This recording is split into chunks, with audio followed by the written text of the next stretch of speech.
We're here today with Michelle Hanlon with For All Moonkind. Thanks for joining us. Thank you very much for having me. So what is For All Moonkind's mission?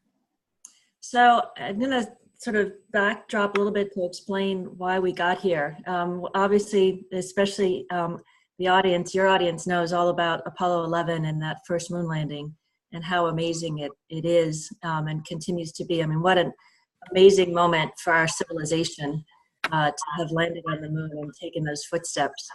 I like to remind everybody that they are a culmination of an entire world of scientists. You know, we're talking about astronomers from China and the Russian cosmonauts, and those truly were the first amazing giant leaps for all of humankind.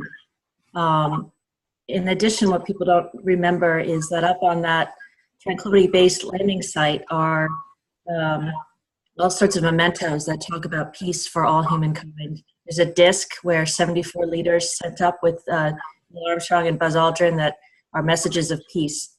So we think at For All Moonkind, we think it's really important to preserve that moment in time that celebrates human achievement and also human hopes for peace.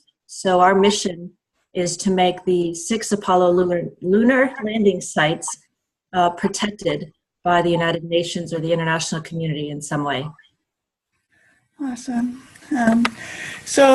Could you tell us about the plan to obtain international protection of these Apollo lunar landing sites that you outlined for the recent Starship Congress? Yes, absolutely. I'm delighted to. Let me first say the Starship Congress 2017 was a phenomenal event. It was my first Starship Congress, and the dialogue there and the feedback I got was amazing. But I was really delighted to introduce my our plan there, and it's threefold. We have a legal side, a marketing side, and a policy side.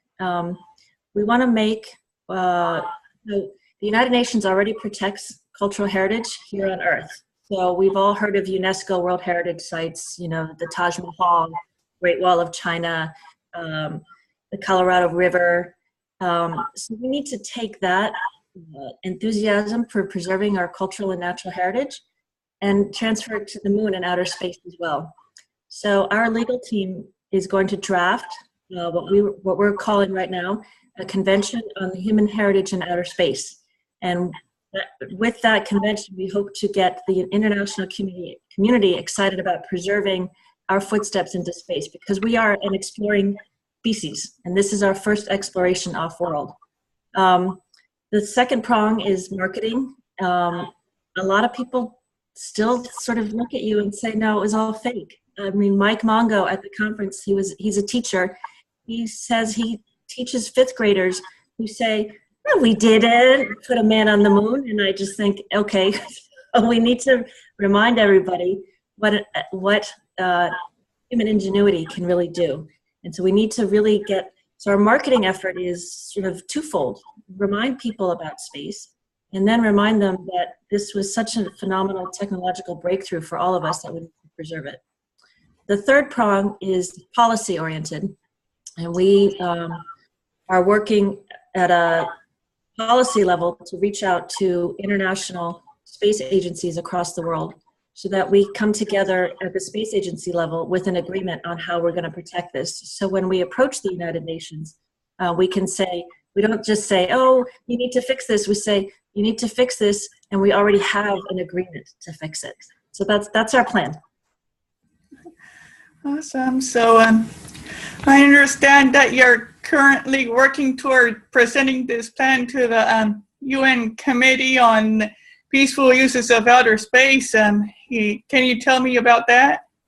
Sure. So the Committee on the Peaceful Uses of Outer Space includes, I don't know the number, but a lot of nations. And in order for us to get a UN agreement, we have to convince UN COPUOS, is easier to say, to present it to the United Nations for us. So, but even before that, we need to get somebody to help us present it to the UN COPUOS. So we're working with organizations like the Secure World Foundation, which has observer status at COPUOS.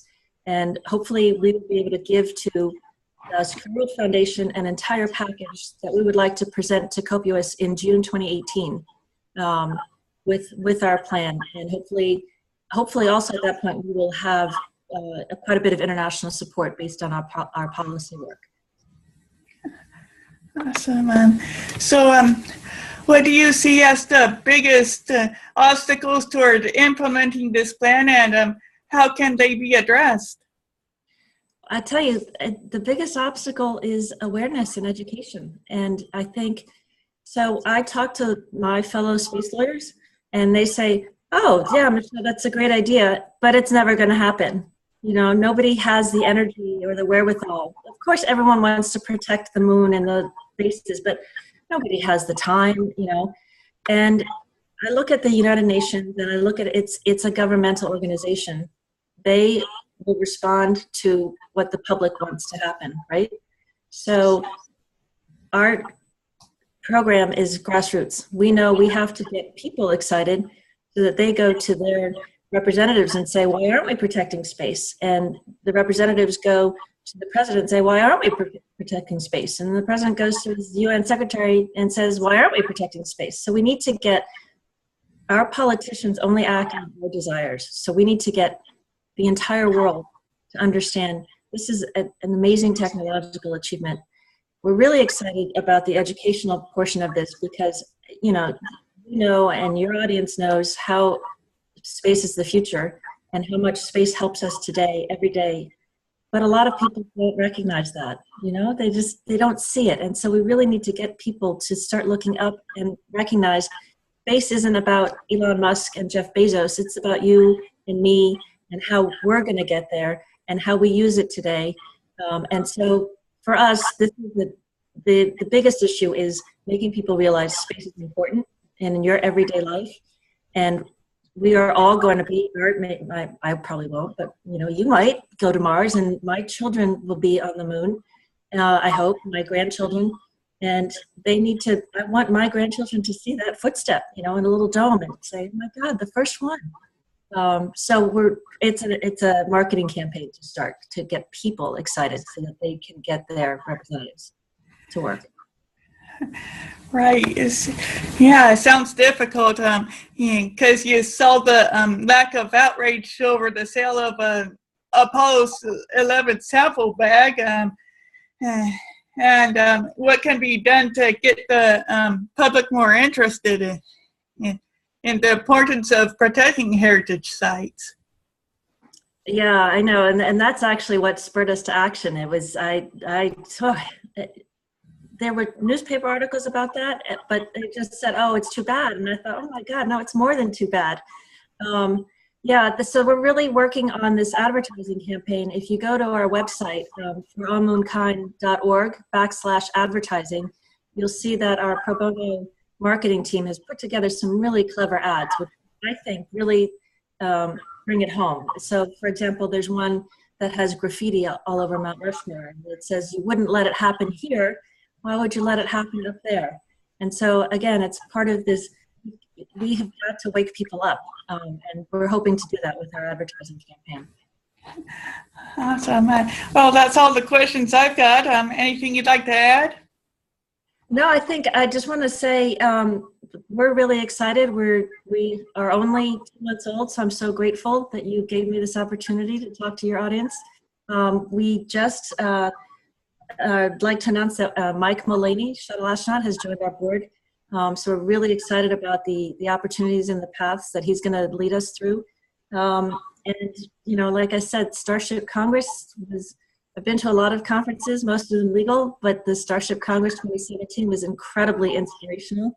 And I really hope that people like you and me and Andreas and Mike Mongo from the Starship Congress can get people really thinking about space and realizing that it's accessible to all of us.